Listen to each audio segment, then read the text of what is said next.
Scarlight here, and welcome to another breakdown of a mono type ghost team.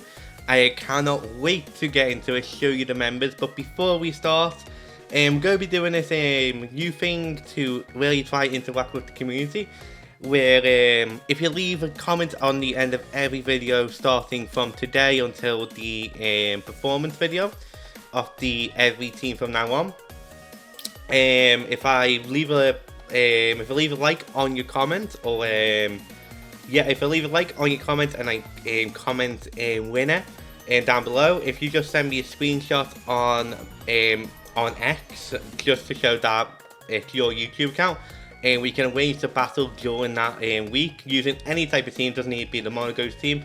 It could be the mono fire, it could be the mono fire team, it could be the mono bug team, it could be anything you want it against. And we could make that into a nice little video against some viewers if you would really like that. Second thing as well, I'm planning for this week specifically, see how it goes, for the battles to be post-commentary. And the reason I've decided to do this is so every time I can make a risk play and stuff like that, I can pause and talk about it after the battle's over. Just so I can go over my thoughts of what I could have made better, what kind of mistakes I would have made, and see how that performs. And see if we can just go to post content more often than live battles. But we'll have to see how that goes. And lastly, if you like this type of Pokemon content, please consider subscribing. It really helps out a lot. And without further ado, now let's get into the breakdown. So first up, we have to consider the ghost weaknesses of being only two, being Dark and Ghost. So obviously when we're making this modern team, we have to consider these weaknesses in mind and try to plan accordingly to these weaknesses, which is a bit more of a problem than I first realised. And I'll get into the reasons now, because the two members that sadly are not joining the team is Spiritomb and Sableye. I would love to have Stitch back from the mono Dark type team, but the reason why Stitch is unfortunately not making it is because the massive threat in the OU tier for this team is definitely going to be Kingambit 100%. And Sableye, because Kingambit's Dark type, we can't get the Will-Wisp branches off because of that. So that's the main reason why Stitch is not on the team. Otherwise it would have been a very good defensive mon to have to really try counter Kingambit.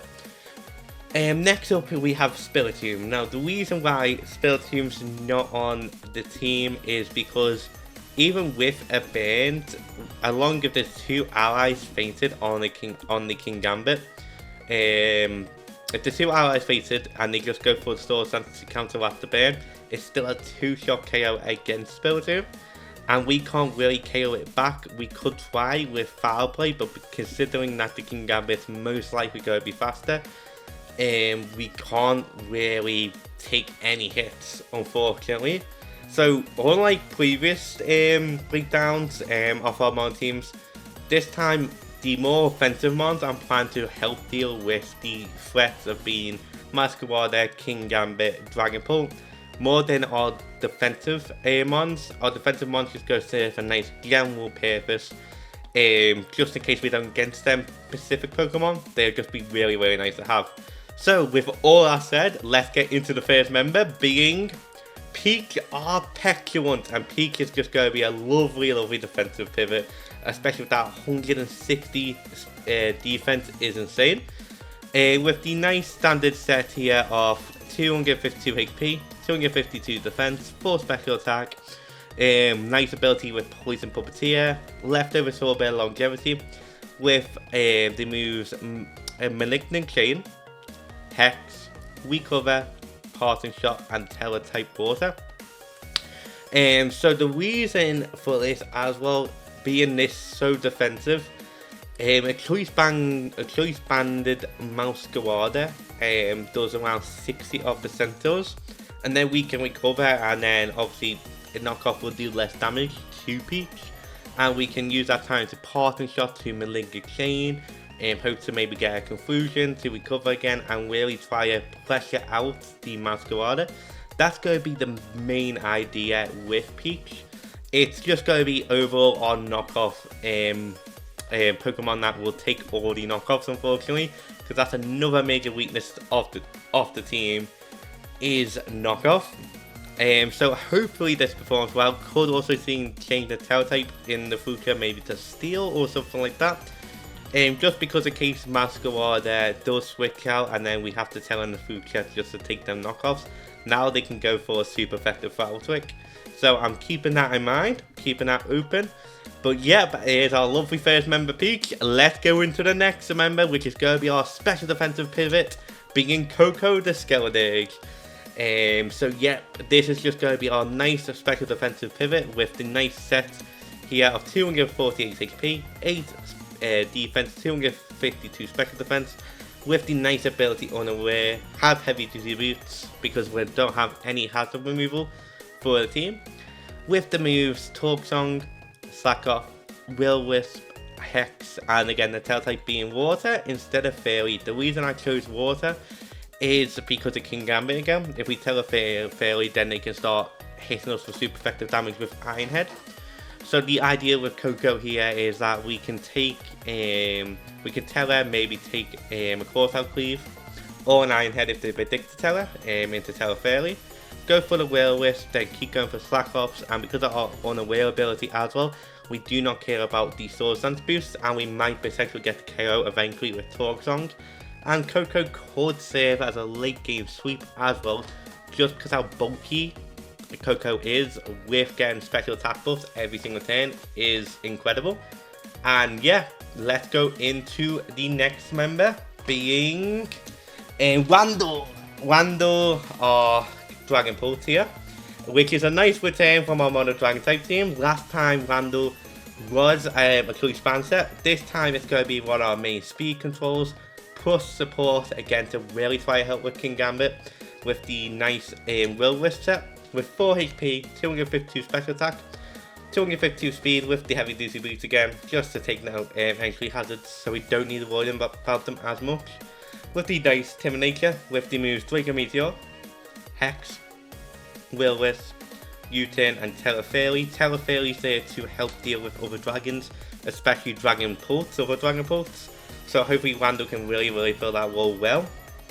Because it's mainly our main way of speed control. We do have one more member for speed control as well against other Dragon Pulse just in case. And the Will Wisp is mainly there because normally King Gambit will want to Sucker Punch a Dragon Pulse, so just go for that Will Wisp, get an attack cut in half. And even if they do predict the Will Wisp and go for the Cross Out Cleave, again we do have Coco in the back just in case. With the burn, it's really going there for King Gambit's damage, especially with our unaware ability. So that's the main idea. Hopefully it works well.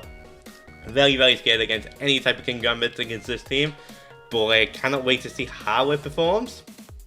And yep, let's go into the next member, being Bling or Goldango, and Bling is going to be our main speed control, and the reason for this is because Bling's a nice choice scarf set with 252 attack, special attack, 4 special defense, 252 speed with a nice Timid Nature, moves being Shadow Ball, Make It Rain, Trick, Focus Blast with the Tail Type Fighting. So Tail Type Fighting with Focus Blast, meaning that we have 2 chances to hit Focus Blast against King Gambit, and we're talking about percentage wise, we should have a over 100% chance to at least hit the move once during them 2 turns. But it is Pokemon, tons of misses happen all the time. We had some misses just with our last team, and that was with 90 accuracy moves, so I'm going to expect some Focus Blast misses, which is going to be unfortunate, but hopefully it won't end the battle right there.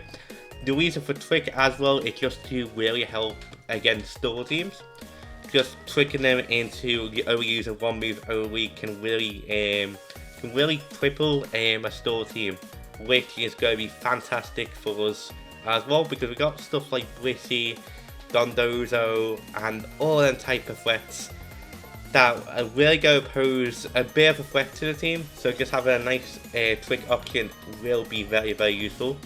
And speaking of which, the main problem with the team at this point I noticed was that we're all special attackers, because mainly ghost types are mainly special attackers.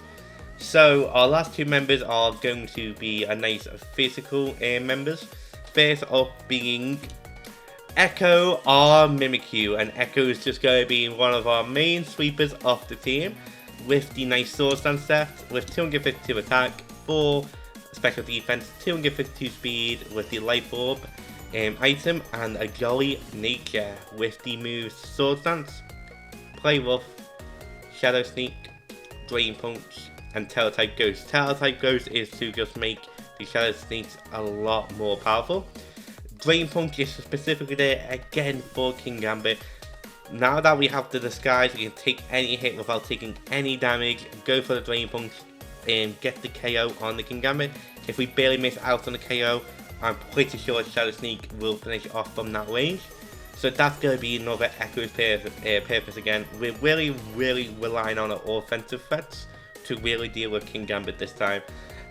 Which is quite surprising. Normally it's just our defensive mons that can really handle the offensive mons, but no, we're just going really offensive against offense this week. So yeah, by the way, Mimikyu is one of my favourite Pokemon. I cannot wait to use it. Cannot wait to see how it performs. And next up we have Noelle Leaf Froslass, which is going to be a physical breaker. And when I first looked at the stats, I was actually shocked that Noelle has the same attack as special attack, which is going to be surprising. Could also seen this, could also put Kurito back in there, but I really do want to try use Umons, so that's why I decided on Noelle. So Noelle is just going to be a nice true span set with 252 attack, 4 defense, 250 speed, nice jolly nature with the ability Curse Body. Again, could really help if we lock them into the True Scarf, getting the Curse Body off, or any True Scarf mons in general, just getting a nice Curse Body off, forcing the switch out, giving Noelle free time to just hit full really hard, with the nice moveset of Triple Axle, Poltergeist, Ice Shard, and Trick with Tail-type Ice. Again, Tail-type Ice, same thing with Mimikyu with Tail-type Ghost, it's just to really power up Ice Shard, in this case instead of Shadow Sneak.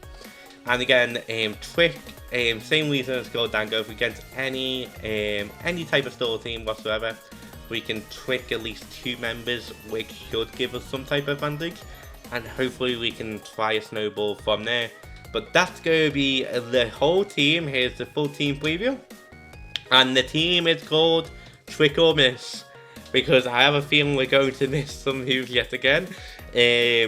But yeah, so hopefully Trick or Miss does very well this week. Cannot wait to use it. Please let me know who your favourite member is. And let me know as well, nice question, who's your favourite beggar? Considering like Megas are returning in Legends ZA, which I cannot wait for.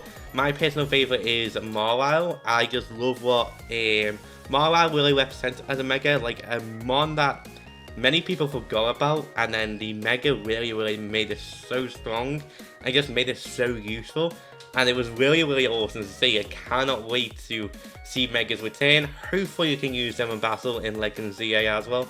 Be awesome to see. And yeah, with all that said, I just hope you enjoy the rest of your day, and yeah, hope you liked the video.